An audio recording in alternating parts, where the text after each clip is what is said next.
Salut à tous, encore une fois, nous vous proposons nos différentes chroniques pour vous tenir au courant de l'actu dans le monde, et c'est tout de suite.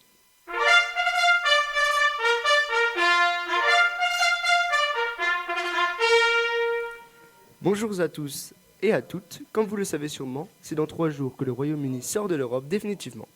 Véritable événement dans la scène politique et tremblement de terre européen. Vous vous demandez de quoi est-il réellement question, quels sont les enjeux ou encore comment le Brexit se met en place. Ne vous inquiétez pas, installez-vous confortablement et laissez-moi tout vous expliquer pour cette seconde émission du Temps des Globes. Alors tout d'abord, pourquoi le mot Brexit ? Les Anglais en sont friands de ces jeux de mots, mais celui-ci fait grincer les dents beaucoup de monde. Le Brexit est en fait le jeu de mots des mots British et Exit. L'expression désignait la sortie du Royaume-Uni de l'Union européenne. Non mais ça d'accord, mais ça a commencé quand déjà ?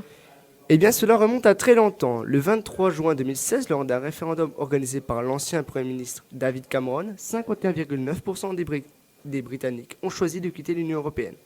Mais c'est surtout le 29 mars 2017, le Royaume-Uni et les autres pays membres de l'Union européenne se sont mis d'accord pour organiser cette sortie en 2 ans. Le Brexit a toutefois été repoussé de nombreuses reprises jusqu'à la date du 31 janvier 2020. Bon, dis-nous, pourquoi le Brexit ?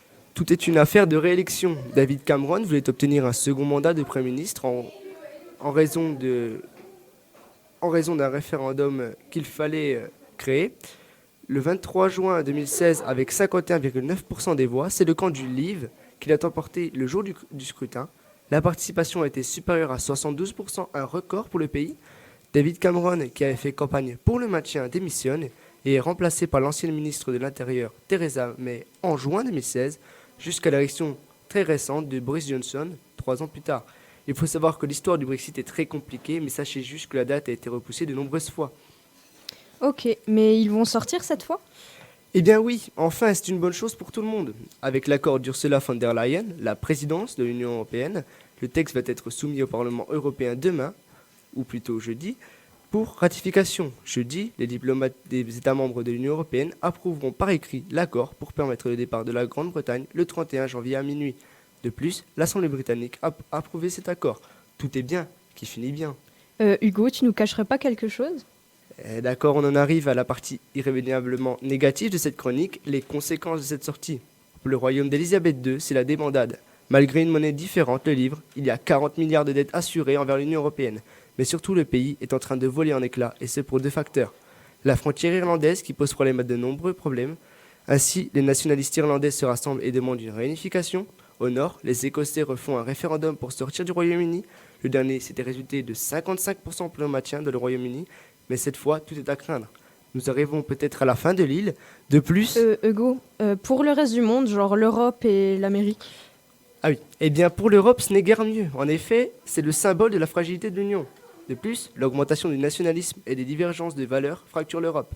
On peut craindre de nouvelles sorties de l'Union européenne et un projet européen qui s'achèverait très rapidement. Dites-vous que pour Emmanuel Todd, nous en sommes, selon lui, à la fin de l'Union et que le Brexit en est le début. Les pays ayant en plus beaucoup de relations avec le Royaume-Uni vont voir leurs échanges diminuer et perdre de l'argent. Seule l'Amérique semble profiter de la situation puisque le président Donald Trump et Boris Johnson sont dit prêts à créer un accord de libre-échange. En somme, un nouvel équilibre mondial semble se créer, mais cette sortie se fera progressivement pour éviter un changement brutal, dangereux pour l'économie européenne et anglaise. Si vous devez vous souvenir d'une chose, dites-vous quand même que les conséquences sont imprévisibles, car en géopolitique, tout peut arriver. J'espère que cette émission vous aura intéressé et appris de nouvelles choses. Je vous dis donc à bientôt pour une prochaine chronique du Temps des Globes. Elle est Martin, présentée Techno News.